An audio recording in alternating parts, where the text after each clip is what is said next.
Bonjour à tous, vous regardez l'autre direct.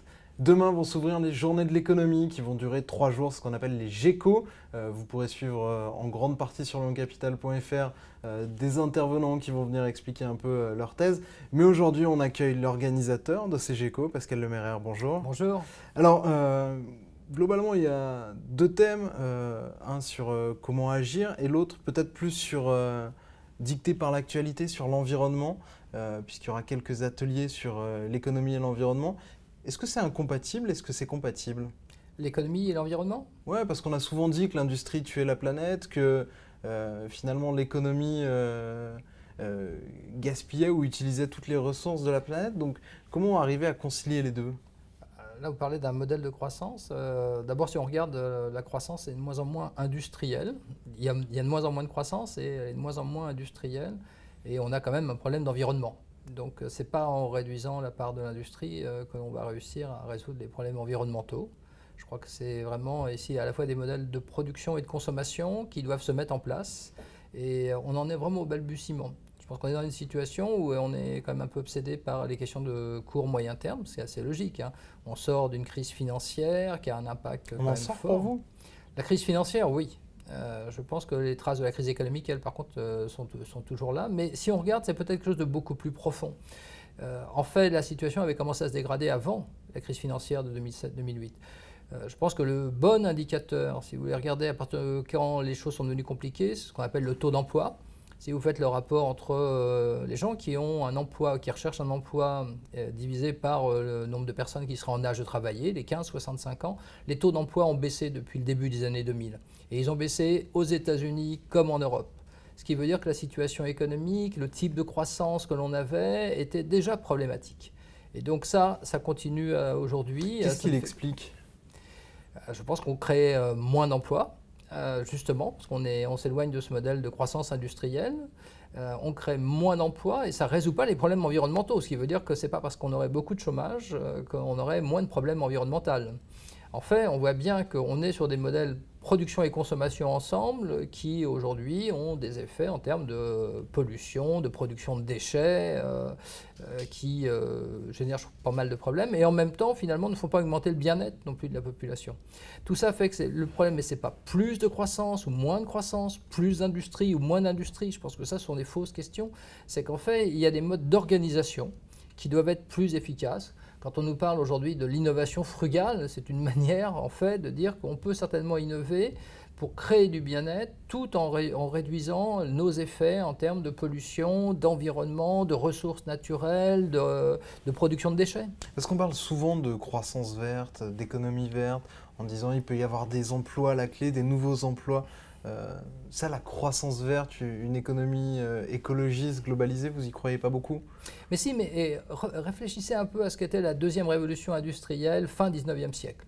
Les premiers qui ont voulu faire voler des avions, faire rouler des voitures, faire des branchements électriques hasardeux, etc., faisaient rire tout le monde.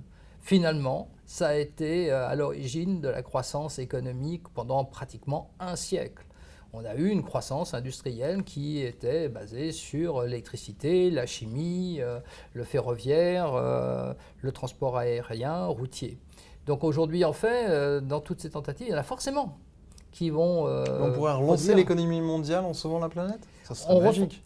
On ne refera pas la croissance économique telle qu'on l'a fait. Je pense qu'il faut sortir de l'idée qu'on refera la croissance économique. C'est-à-dire les croissances comme on a pu connaître pendant tout le XXe siècle, à 3, 4, 5%, ça, il faut faire le deuil et s'estimer heureux quand on aura entre 0 et 1 point de croissance? Je pense qu'on va mesurer autrement. Je pense qu'on va mesurer autrement quelque chose qui s'appelle le bien-être et que ça sera certainement une batterie d'indicateurs.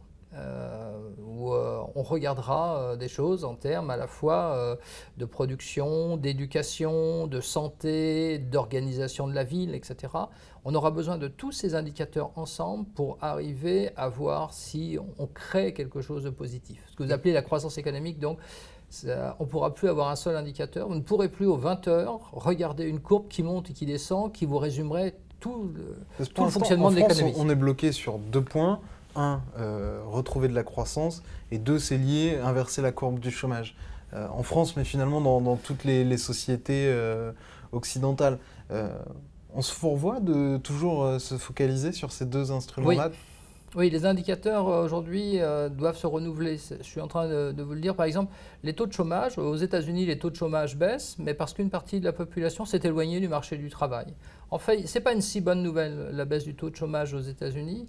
Et du coup, il y a une certaine convergence sur le taux d'emploi dont je vous parlais entre les États-Unis et l'Europe, qui nous montre qu'il y a un véritable problème. Il y a pratiquement un tiers de la population en âge de travailler qui est éloignée du marché du travail ou qui est dans une zone grise en tout cas. Qu'est-ce que vous appelez une zone grise ? Qui est soit sur des emplois non officiels ou surtout des activités temporaires et très instables. Je crois que quand Pierre-Noël Giraud, qui vient de publier un ouvrage qui s'appelle L'homme inutile, insiste sur le fait que notre société est fragilisée par cette production d'hommes inutiles, de plus en plus nombreux, c'est incompatible avec le fonctionnement des démocraties. On a besoin d'avoir une société, en effet, où les individus s'intègrent socialement.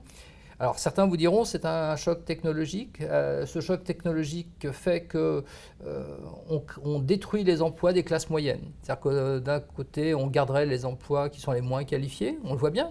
Vous voyez bien que des emplois dans la restauration, dans les services, on les garde.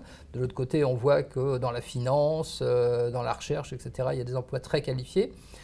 Et ça, c'est un vrai problème. On doit arriver à trouver une solution pour qu'on arrive à avoir cette croissance avec des emplois dans la classe moyenne. Pascal Lemairer, merci de nous avoir répondu. Pour ceux qui nous regardent sur TLM, on se quitte maintenant et on se retrouve tout de suite sur leoncapital.fr. De retour avec vous, Pascal Lemairer, donc organisateur des GECO. Il y aura aussi un atelier qui s'appelle « Quel avenir pour le capitalisme ?» finalement. Le système n'a jamais été aussi présent et pour vous, il est en fin de cycle ? Alors, c'est assez intéressant parce que d'abord, les Français adorent qu'il y ait des réflexions sur des grands sujets comme celui-là. C'est-à-dire, l'an dernier, on avait été sur est-ce que les économistes ont une idée du type de société vers lequel nous allons. Et là, on est sur le capitalisme. Vous voyez bien qu'il y a, d'abord, il y avait une idée ancienne, l'idée de Marx, qu'à un moment donné, il y aurait une révolution et que le capitalisme serait renversé.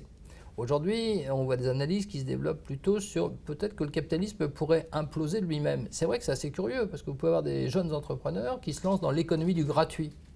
A priori, l'économie du gratuit et le capitalisme, ça devrait être deux choses assez inconciliables. Et pourtant, ils vont pouvoir valoriser leurs activités. Et à la fin, vous allez les retrouver avec des cotations en bourse tout à fait stupéfiantes. Oui, c'est ces fameuses startups du numérique. Oui. Mais qui aujourd'hui ont des croissances incroyables. On voit aussi que la manière de devenir une entreprise multinationale a beaucoup changé, que les entreprises peuvent se développer très très vite sur des projets qui sont terriblement liés au fonctionnement des réseaux. Donc, est-ce que le capitalisme... C'est-à-dire qu'il a déjà changé oui, je pense qu'il a changé de nature et qu'il pourrait encore se transformer. Si on a un fonctionnement des réseaux différents aujourd'hui, peut-être que la logique des marchés telle qu'on la connaît, en tout cas, s'infléchira, c'est-à-dire qu'on n'aura plus une économie claire avec une offre, une demande, un prix, mais des gens qui, dans des réseaux, a priori auront des actes gratuits, des actes d'échange sans prix, et pourtant avec un fonctionnement quand même économique derrière qui pourrait être efficace. Ça serait quoi, par exemple, des bâtiments qui échangeraient de l'énergie entre elles? Est-ce qu'il y aura un prix? Est-ce que ça sera du capitalisme? C'est techniquement possible. Il y a énormément de choses qui peuvent être réalisées. Aujourd'hui, on peut faire une foule de transactions, vous voyez, avec son téléphone portable, une puce NFC. Est-ce que derrière tout ça, il y aura toujours des prix? Ou est-ce que celui qui paiera ne sera pas celui qui consomme? Ce qui est déjà le cas. Je veux dire, vous pouvez avoir des journaux gratuits. Qui est-ce qui paye le journal? Ce n'est pas celui qui l'est. Donc on commence à avoir des modes de fonctionnement qui sont en tout cas assez différents du capitalisme tel qu'on l'a connu. Et là c'est assez amusant parce que je pense qu'aujourd'hui on voit bien, il y a ceux qui sont persuadés qu'en fait le capitalisme n'a jamais été aussi développé et de l'autre côté on en voit qui disent non, on va vers une autre économie et le capitalisme va s'effondrer, va imploser de lui-même. Je pense que c'est deux visions. Voilà, moi je pense qu'on est plus en termes de transformation et qu'en tout cas, une chose qu'on savait depuis très longtemps en économie, c'est que ce qu'on appelle l'économie de marché est compatible avec une diversité d'institutions absolument incroyable. Regardez un peu l'histoire du monde, ne serait-ce que depuis le 19e siècle, en fait les pays ont des institutions politiques, sociales, juridiques extrêmement différentes. Et d'ailleurs, on le voit bien, c'est les juristes... passent leur temps à traiter des conflits sur des contrats parce que les règles de droit ne sont pas les mêmes. Les institutions sociales, aujourd'hui, je sais pas, Jean-Olivier Hérault a publié un livre sur ce modèle social qu'on nous envie plus. Ça veut dire que nous, on aurait un modèle social, que les autres en auraient un autre qu'on envierait peut-être davantage.